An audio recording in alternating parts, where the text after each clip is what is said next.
ආයුබෝවන්. අද දවසේදී අපි සාකච්ඡා කරන්න බලාපොරොත්තු වෙන්නේ අපේ ජීවිතයේ සුවිශේෂීම වැදගත්ම සහ මේ වෙනකොටත් අපි තවම හොයමින් පවතින ඒ වගේම අපේ ජීවිතයේ අවසානම අරමුණ විදිහට අපි බලාපොරොත්තු වෙන ප්‍රධාන කාරණාවක් සම්බන්ධයෙන්. මම මෙහෙම කියනකොටම ඔබේ මනසට ගොඩාක් පිළිතුරු ඇවිල්ලා තිනවා වෙන්න පුළුවන්. බලන්න මේ උත්තරය ආවද කියලා ඔයාට. අද දවසේ අපි සාකච්ඡා කරන්න බලාපොරොත්තු වෙන්නේ happiness. නැත්තම් මේ සතුට පිළිබඳව. මම අහනවා මුලින් ඔයාගෙන් පොඩි ප්‍රශ්නයක්. පොඩි රේඛාවක් තියෙනවා. අපි කියනවා මේකට සතුටේ රේඛාව කියලා. මේ රේඛාව මාක් කරලා තියෙනවා 0 ඉඳන් 10 වෙනකම්. 0 කියලා කියන්නේ සතුට ගොඩාක් අඩුයි. ඒ කියන්නේ ටිකක් දුකට ළඟයි. 10 කියලා කියන්නේ සතුටේ උපරිම සීමාව.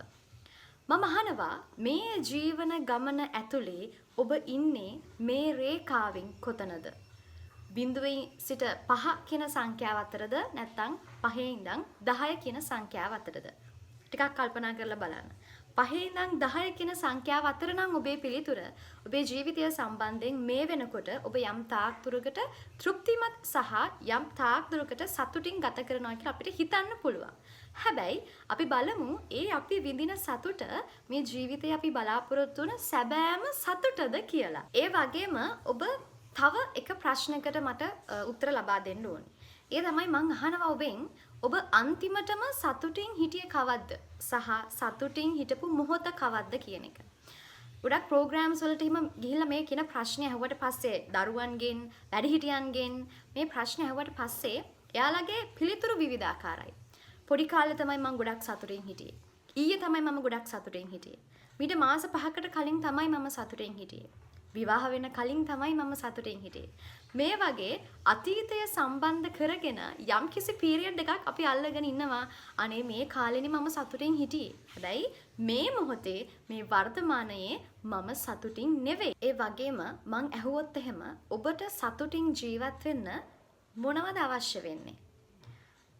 හොඳට අතමිට සරු වෙන්න මිල මුදල්, ආර්ථික වශයෙන් ස්ථාවර වෙච්ච ජීවිතයක්, ඒ වගේම සුපිරි නිවාස සංකීර්ණයක් හෝ සුපිරි දෙමහල් හෝ තෙමහල් නිවසක්, ඒ වගේම හොඳ සුඛෝපභෝගී වාහනයක්, ඒ වගේම තමයි තමන් බලාපොරොත්තු වන විදිහේ හොඳ ලයිෆ් පාර්ට්නර් කෙනෙක්, නෑදෑයින්, හොඳ පවුල් පරිසරයක්.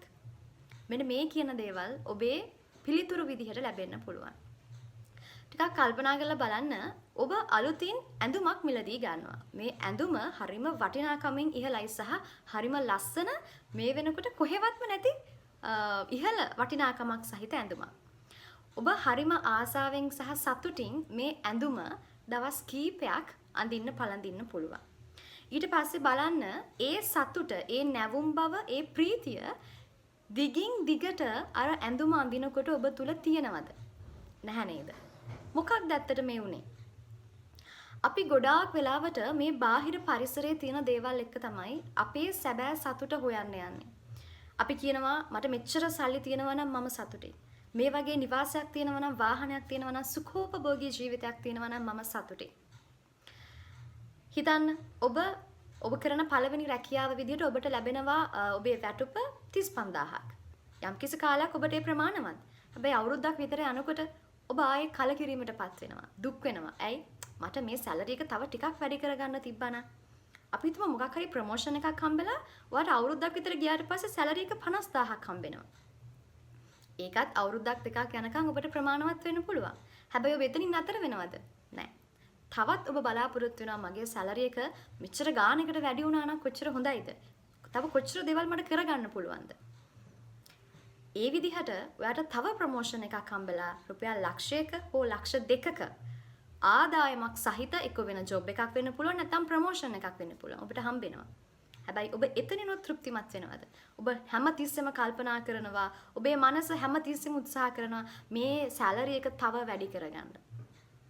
කොච්චර මිල මුදල් තිබුණත්, කොච්චර හොඳ යාන වාහන තිබුණත් ඔබට එය ප්‍රමාණවත් නැහැ. ඇයි?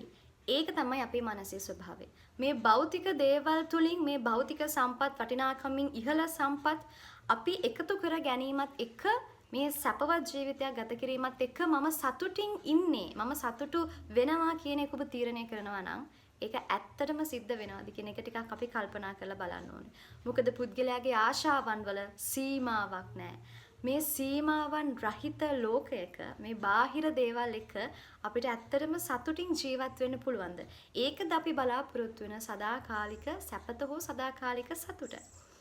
මේ සතුට කියන එක පුද්ගලයාගෙන් පුද්ගලයාට සාපේක්ෂයි සහ ඒ වගේම තමයි මේ සතුට අපිට බාහිරින් ගන්න පුළුවන් දෙයක් නෙමෙයි. මේක පුද්ගලයාගේ මානසික තත්වයේ තියෙන දෙයක්. මේක අභ්‍යන්තරයේ තියෙන දෙයක්. ඒක තමයි අපි අනිවාර්යෙන් සොයාගත යුතු සැබෑ සතුට. මාටින් සෙලිග්මන් කියන මනෝවිද්‍යාඥයා විසින් සතුටින් ජීවත් වෙන්න අවශ්‍ය කාරණා කීපයක් ඉදිරිපත් කරනවා. ඒකේ ඔහු ප්‍රධානම කාරණාවක් විදිහට ඉදිරිපත් කරන්නේ අපි එදිනදා ජීවිතයේ ජීවත් වෙනකොට අපිට අවශ්‍යයි හරිම ප්‍රසන්න ජීවිතයක්. ප්ලීසන්ට් ලයිෆ් එකක් අපිට අවශ්‍යයි. මේ ප්‍රසන්නකම කියන එක අපේ භෞතිකව පමණක් එන දෙයක් නෙවෙයි, මානසිකවත් අපි ප්‍රසන්න ජීවිතයක් ගත කළ යුතුයි. ලද දෙයින් සතුටු වීම, ඒ වගේම තමයි සරල ජීවිතයක් ගත කිරීම. මෙන්න මේ කියන දේවල් හරහා අපිට මානසිකව හරිම සරලව සහ ප්‍රසන්නව ජීවත් වෙන්න පුළුවන්. ඒ වගේම තමයි අනිත් කාරණාව engage life. නිරත වන ජීවිතය. මෙතෙන්දී ඔහු නිතරම අදහස් කරන්නේ අපි එදිනෙදා ජීවිතයේ ජීවත් වෙනකොට මොනවම හෝ යම්කිසි කාර්යයන් වල නියැලීම අවශ්‍යයි. නැත්නම් අපේ ජීවිතයේ ඒකාකාරී. මේ ඒකාකාරී ජීවිතයක කිසිම තෘප්තිමත් භාවයක් හෝ සතුටක් අපිට බලාපොරොත්තු වෙන්න බෑ. ඔබ කැමති දේවල් තියනවා වෙන්න පුළුවන්. තවමත් ඔබේ හැකියාවන්, දක්ෂතාවන් අඳුරගෙන නැහැ වෙන්න පුළුවන්. ඒ දේවල් ඔබට හොයා ගන්න පුළුවන්. ඒ දේවල් වල නියැලෙන්න පුළුවන්. කැමති දේවල් වල ඔබට ආසාවෙන් නියැලෙන්න පුළුවන්. ඒ දේවල් වල ඒ වැඩ කරනකොට ඔයා ලබන අත්දැකීම්, ඒ ලබන සතුට, ප්‍රීතිය ඔබට එන්ජොයි කරන්න පුළුවන්. මේකත් එක්ක ඔයාට නියැලෙන ජීවිතයක් හරහා සතුටින් ජීවත් වෙන්න පුළුවන්. ඒ වගේම තමයි අනිත් කාරණාව තමයි මෙතෙන්දී මාටින් සෙලිග්මන් විසින් ඉදිරිපත් කරන අර්ථවත් ජීවිතය, meaningful life. ඒ වගේම තමයි අපේ ජීවිතයේ අර්ථවත් භාවයක් තියෙන්න ඕනේ. කොහොමද අපි මේ අර්ථවත් භාවය ඇති කරගන්නේ? අරමුණුත් එක්ක. අනිවාර්යෙන් ඔබේ ජීවිතයේ ඔබට යම්කිසි සැලසුමකට ගත කරන්න අවශ්‍යයි නම්, සතුටින් මේ ජීවිතය ගත කරන්න අවශ්‍යයි නම්, ඔබේ ජීවිතය තුළ ඔබ අරමුණු නිර්මාණය කරගත යුතුයි. හැබැයි ඒ අරමුණු අනිවාර්යෙන්ම යම්කිසි මේ රියැලිටි එකට අදාළ, කියන්නේ මේ අපිට සාක්ෂාත් කර ගැනීමට පුළුවන් අරමුණු විය යුතුයි. එහෙම නැති වුණොත් ඔබ මේකින අරමුණු පසුපස හඹාගෙන ගිහලා තවත් වෙහෙසටපත් වෙනවා. ඒ නිසා මගේ ජීවිතේ මං මොන වගේ අරමුණු වලටද යන්න ඕනේ? මගේ හැකියාවන්, දක්ෂතාවන් මත ඔබට මෙම අරමුණු නිර්මාණය කරගන්න පුළුවන්. ඒවට සැලසුම් කරන්න පුළුවන්. ඒ ඔස්සේ ඒ දේවල් ඇචීව් කරගන්න ඔබට හැකියාව තියෙනවා. ඊට පස්සේ පසු කාලීනව මේ කියන කාරණා තුනට අමතරව තව එක කාරණාවක් එකතු වුණා, බැලන්ස් ලයිෆ්. සමබර ජීවිතය. මේ සමබරකම කියන එක අපි අනිවාර්යෙන් අපේ ජීවිත තුළ පුරුදු පුහුණු කළ යුතු දෙයක්. මොකද අනිවාර්යෙන් අපි මේ කියන රියැලිටි එක අවබෝධ කරගත යුතුයි. මේ සබාධම ඉක්මවල අපිට යන්න බෑ. මේ ලෝකේ පාලනය අපේ අතේ නැහැ. සමහර විට අපි බලාපොරොත්තු වෙනවා අනේ මේක නෙවෙයිනේ මං කැමති ජීවිතය, මෙහෙම තිබුණා නම් හොඳයි, මෙහෙම තිබුණා නම් හොඳයි. නමුත් අපි තේරුම් ගන්න ඕනි දේ තමයි මේ ලෝකය අපිට පාලනය කරන්න බෑ. දුක, සැප, සතුට, වේදනාව මේ හැමදේම සමබර විදිහට අපි විඳතරා ගන්න පුරුදු වෙන්න ඕනි සහ මේක තමයි යථාර්ථය. මේ හැමදේම තියෙන සෝබා දහම මත ඒ කියන යථාර්ථය අපි අනිවාර්යෙන් තේරුම් ගත යුතුයි. එවිට අපිට මේ යථාර්ථය අවබෝධ කර ගැනීමත් එක්ක මේ කියන මානසික සහ අභ්‍යන්තරික සතුට භුක්ති විඳින්න පුළුවන්කම තියෙනවා. ඒක తాවකාලික සතුටක් නෙවෙයි. මම ඔබට පොඩි කතාවක් කියන්නම්. එක රජ කෙනෙක් හිටියා. හරිම සුඛෝපභෝගී ජීවිතයක් ගත කරන රජ කෙනෙක්. හැබැයි කොච්චර ධන සම්පත් තිබුණත්, කොච්චර පරිවාර සම්පත්තියක් තිබුණත් මේ රජතුමාගේ හිතේ සතුටක් නැහැ. කිසිම සතුටක් එයාට දැනෙන්නේ නැහැ මානසිකව. හැබැයි අර භෞතික වශයෙන් හැමදේම මේ රජතුමාට තියෙනවා. ඉතින් මේ රජතුමා තීරණය කරනවා මට මෙච්චර සැප සම්පත් තිබලත් ඇයි මල් ළඟ සතුට නැත්තේ? මගේ රටේ මිනිස්සු සතුටින් ඉන්නවද දන්නේ නැහැ. රජතුමා වෙස් වලාගෙන මේ රාජධානියේ ඇවිදිනවා. ඇයි ඇවිදින්නේ? මගේ රාජධානියේ සතුටින්ම ඉන්න මිනිස්සයා කවුද කියලා හොයන්න. මේ විදිහට රජතුමා දවස් ගණන්, මාස ගණන් ඇවිදිනවා. කිසිම ආකාරයක සතුටින් ඉන්න මිනිස්සෙක් රජතුමාට හම්බ වෙන්නේ නැහැ. වෙස් වලාගෙන තමයි රජතුමා ඇවිදින්නේ. මිනිස්සු දන්නේ නැහැ මේ රජතුමා කියලා. මෙහෙම ගිහිල්ලා අන්තිමටම රජතුමා නවතිනවා පාරක සිංගමන් යදිමින් ඉන්න එක්තරා මිනිස්සෙක් ළඟ. ඇත්තටම මේ මිනිස්සයා ළඟ කිසිම දෙයක් නැහැනේ. කෑම නැහැ, හරියට අඳින්න පළඳින්න වස්ත්‍ර නැහැ, සහ ඉන්න තැනක් නැහැ.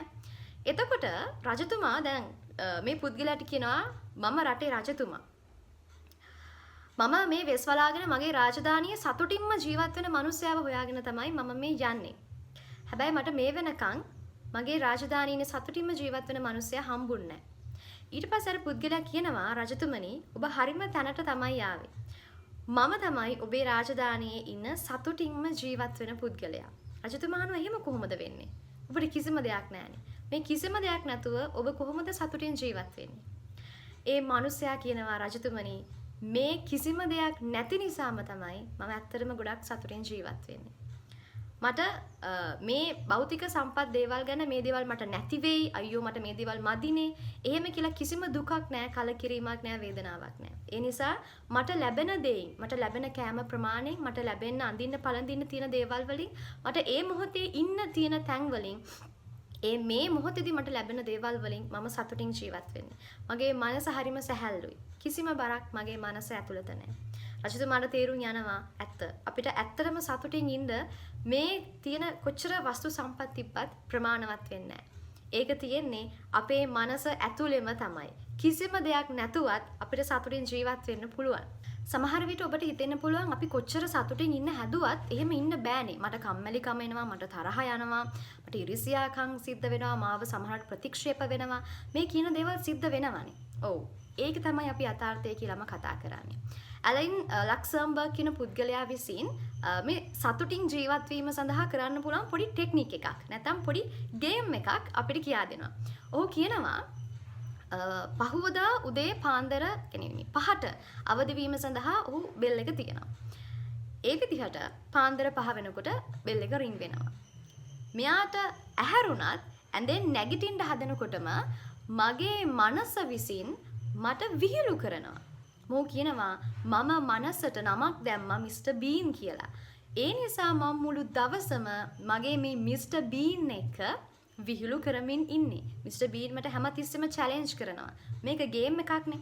මං කැමති නැහැ මිස්ටර් බීන්ට පරාද වෙන්න. මං කොහොම හරි උත්සාහ කරන්නේ මිස්ටර් බීන් මට චැලෙන්ජ් කරන හැම අවස්ථාවකම මට විහිළු කරන හැම අවස්ථාවකම ඔහුව පරද්දන්න. ඒ විදිහට තමයි මගේ මුළු ජීවිතේම මම ගත කරන්නේ. උදාහරණයක් විදිහට කියනවා නම් මම පාන්දර 5ට එලාම් එක තියලා නැගිටින්න හදනකොටම ඔන්න මිස්ටර් බීන් පටන් ගන්නවා. අයියෝ, ඇයි දැම්ම නැගිටින්නේ? තව වෙලාව තියෙනවනේ. බලන්නකෝ සීතල සුළඟක් එනවා. ඔයාලට දැනෙන්නේ නැද්ද මේ සුළඟ? තව ටිකක් නිදා ගන්න. ඒ වගේම තමයි මම කොහොම හරි පාන්දර 5ට ඇහැරලා වර්ක්අවුට් කරන්න යන්න හදනකොටම ආයි මිස්ටර් බීන් මට විහිළු කරනවා. තේරෙන්නේ නැද්ද? අද දවස හරිම සීතලයි. ඔයා ගිය සතියේම වර්ක්අවුට් කරානේ. අද පොඩක් විවේක ගන්න. යන්න ඇතුළටකින් විවේක ගන්න. මේ විදිහට හැම වෙලාවකම මිස්ටර් බීන් පුරුදු වෙලා ඉන්නේ මාව විහිළුවට ලක් කරන්න. ඉතින් මට මේ දේවල් වලට ගොඩක් hina යනවා. මේ හැම අවස්ථාවකදීම මට මතක් වෙන්නේ ඇත්තටම මිස්ටර් බීන් මැද ඇඟිල්ල ඔසවාගෙන හැමෝටම හායි කිය යන ඒ එපිසෝඩ් එක. ඒතර මේ විදිහට ඔහු යම් කිසි කියන්නේ ජීවිතයේ ඇතිවන අපේ ආතතිකාරී අවස්ථාවන් වලදී සතුටින් ජීවත් වෙන්න නම් අපිට අපේ මනසම කන්ට්‍රෝල් කර ගැනීමේ උපක්‍රමයක් විදිහට තමයි මේක අර මනස මිස්ටර් බීන් කියන චරිතයට සමාන කරලා ඔහු ඒක විඳීම සිද්ධ කරන්නේ. කියන්නේ මනසත් එක්ක සතුටින් ජීවත් වෙන්න මනස කොහොමද තමන් විසින්ම කන්ට්‍රෝල් කරගන්නේ, හැන්ඩල් කරගන්නේ, ඒ තැන් වලින් ආතතියටපත් වෙන්නේ නැතුව කියන කාරණාව තමයි මෙතෙන්දී ඔහු ඉදිරිපත් කරන්නේ. ඉතින් මෙන්න මේ වගේ අපිට පුළුවන් නම් අපේ ජීවිතය ඇතුලේ මේ භෞතික දේවල් වලින් සතුට හොයනවට වැඩිය අභ්‍යන්තරික සතුට අපිට බලාපොරොත්තු වෙන්න පුළුවන් නම් ඒක තමයි සදාකාලික සතුට සහ සැපත වෙන්නේ. මේ සතුට ගැන කතා කරනකොට තව ගොඩක් දේවල් අපිට කතා කරන්න තියෙනවා. අපි කතා කරමු ඉදිරියට මේ දේවල් ගැන. කොහොමද අපි ඇත්තටම සතුටින් ඉන්නේ? ස්පිරිචුවල් පැත්තෙන් ඇත්තටම අපි මේ අභ්‍යන්තරික සහ සදාකාලික සතුට අපි හොයාගන්නේ කොහොමද? සතුටින් ජීවත් වෙනකොට අපිට ලැබෙන ප්‍රතිඵල මොනවද? ඒ වගේම තමයි විශ්වාකර්ෂණීය නීතිය පාවිච්චි කරලා කොහොමද අපේ ජීවිතය ධනාත්මක සහ සතුටුදායී ජීවිතයකට අපි පත් කරගන්නේ? මේ කියන කාරණාවන් අපි ඉදිරියේදී සාකච්ඡා කරමු.